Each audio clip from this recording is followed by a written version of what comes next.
Okay, we're back again. Okay, so what I did is I have this cheap Harbor Freight angle drill that I have a 2-inch, and I take the center out of 5-hole, actually 8-hole sanding disc that fit my palm sander. This one happens to be 120 grit. I used it to take the tool marks out, and then I just held the sandpaper in the hand, 220 and then 320, and then buff this out with some steel wool. So I think that looks, there's still some scratches, but I think that'll look okay. We're doing this kind of quick, mostly for demonstration purposes. So we'll take this off. So now I have this vacuum chuck. I made my own little receptacle. This screws in to the drive on the headstock on the back side.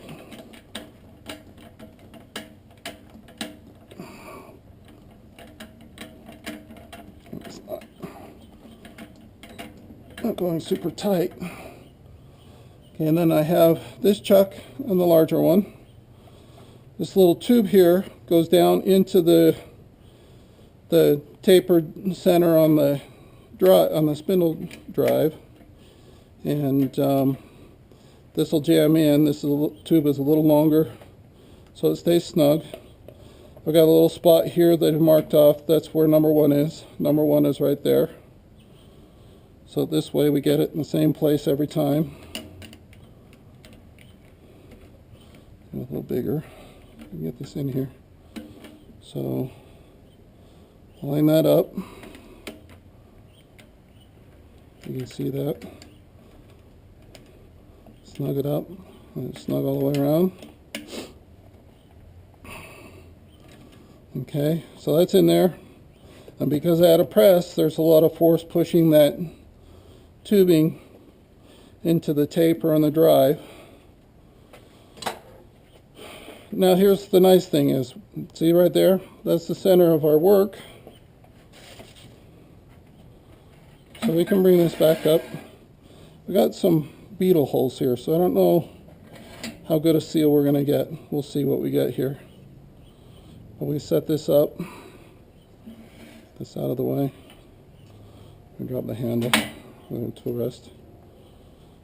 And so we bring the tailstock up. And there's our center. So we'll just give it enough pressure to hold it there. And I'm going to have to plug this in. Hang with me.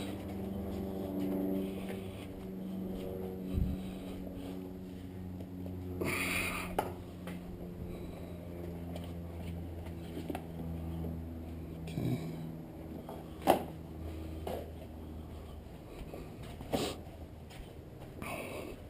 So what I have is this tube goes into the filter so I don't suck sawdust and whatnot into the vacuum. And then this is my pressure release. It's just a ball stop. Turn that so it's right. Turn this guy on. You see the pressure. And right now I've only got, probably a little over 12 inches. I press this in. Looks like that's about all I'm going to get. Now the nice thing of it is, this isn't super tight. But if you look, wobble just a little bit. So what we can do here, so bring this up. Let's see. Oh, that gave us just a little more pressure. So what we can maybe do, let some of the suction off, and we'll try to move this guy over just a touch.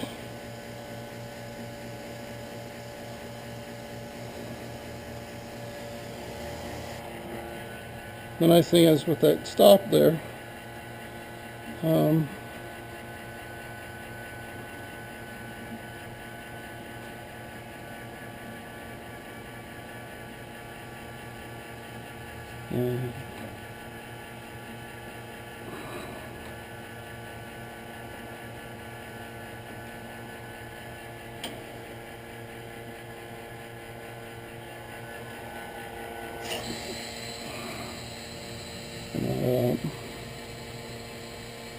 So try this again. Put that on there. This maybe.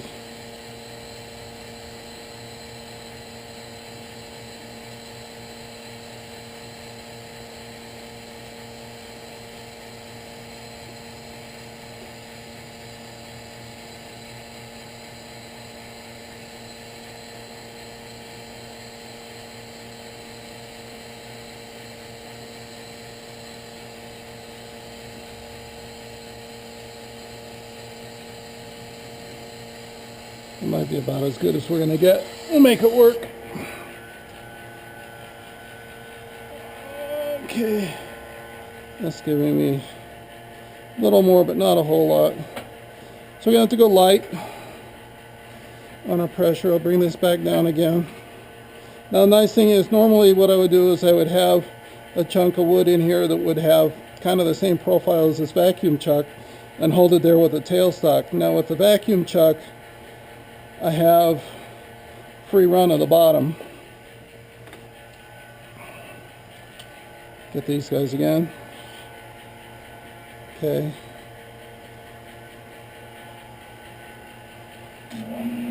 So the spinning, I'm going to go real soft because we don't really have as much pressure as we'd like.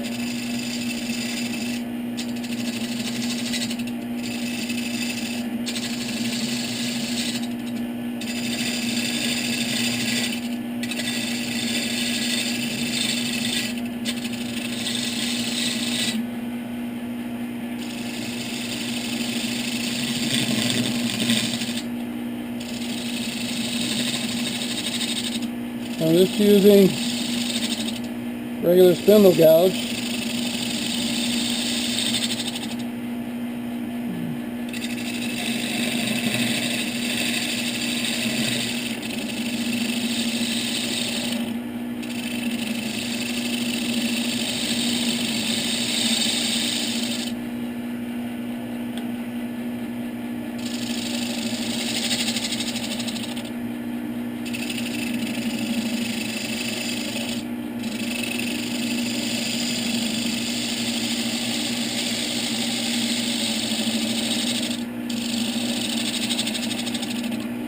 You're going to see a little bit of the wobble here right now, but what we'll do is we'll try to blend that in with the sandpaper.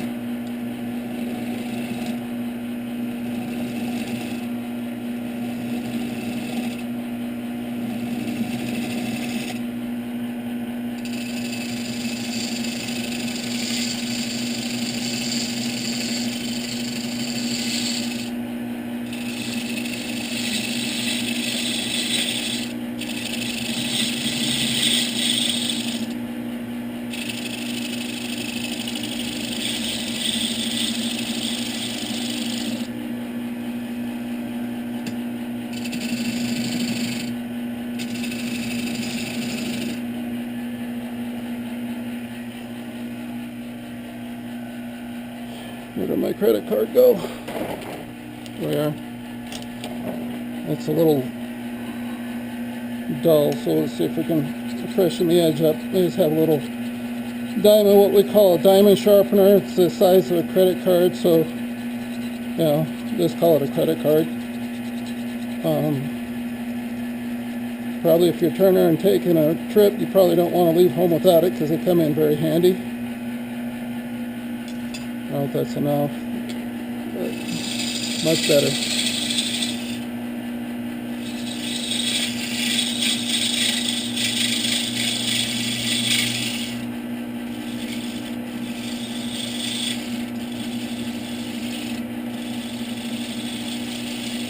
I'm going really light cuts because I don't want to make a mess for myself to have to clean up. And plus, remember, we don't have, I'd like to have at least 18 inches or so on the vacuum, but it's not going to pull that with this. I probably have some leak through the plumbing and also through the wood because the wood is porous, especially this punky stuff.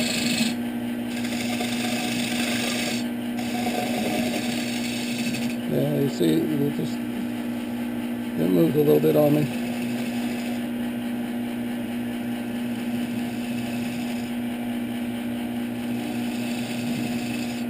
what I'm trying to do is take a lot of that thickness out from the tenon, because that all goes away.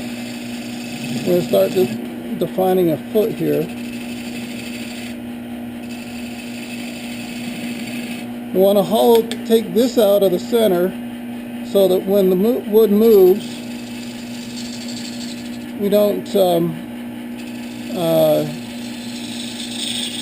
have it go convex on us and then end up resting on something like this and then having a wobbly bowl.